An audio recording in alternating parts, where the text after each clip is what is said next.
ایک اور سوال تحریر فرمایا ہے کہ عمرہ یا حج کے دوران عورتوں کا نقاب جائز ہے یا اس سے منع فرمایا گیا ہے؟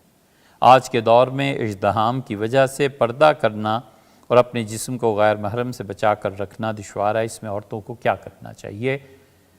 یہ آپ نے بات واقعی درست فرمائی۔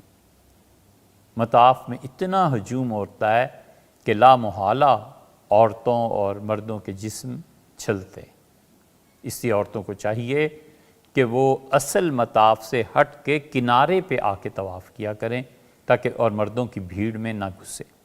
اور جہاں تک نقاب کا تعلق ہے، نقاب بھی کیا وہ کرتے تھے کہ کوئی بھی ہیٹ جو انگریزوں کا ہوتا تھا اسے کاٹ کے چہرے پہ رکھ کے اس کے اوپر نقاب ڈال لیتے تھے۔ یہ اس وقت مفتی حضرات نے ایک چیز متعین اس لیے کی تھی کہ زمانے کے حالات ایسے تھے، اب پردہ ہی نہیں رہا۔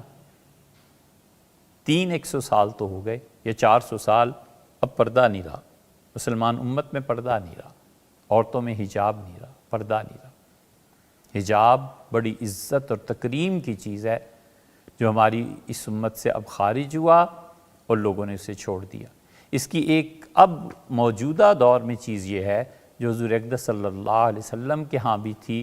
خواتین حضرت عائشہ رضی اللہ عنہا فرماتی ہیں کہ ہم اپنی چادر کو نیچے کھینچ دیا کرتی تھی، یعنی چادر کو پکڑا ادھر سے اور نیچے کھینچ دیا، جیسے گھونگھٹ ہوتا ہے، جیسے چہرہ واضح اور صاف طور پہ نظر نہیں آتا، چہرہ تقریباً چھپا ہوا ہوتا ہے، خاتون دیکھ بھی سکتی ہیں اور طے بھی کر سکتی ہیں، طواف کے دوران جو زمین پہ چلنا ہے اس کو دیکھ بھی وہ رہی ہیں، اور اس کے ساتھ ساتھ غیر محرم کی نظر سے انہوں نے اپنے آپ کو بچا بھی رکھا ہے۔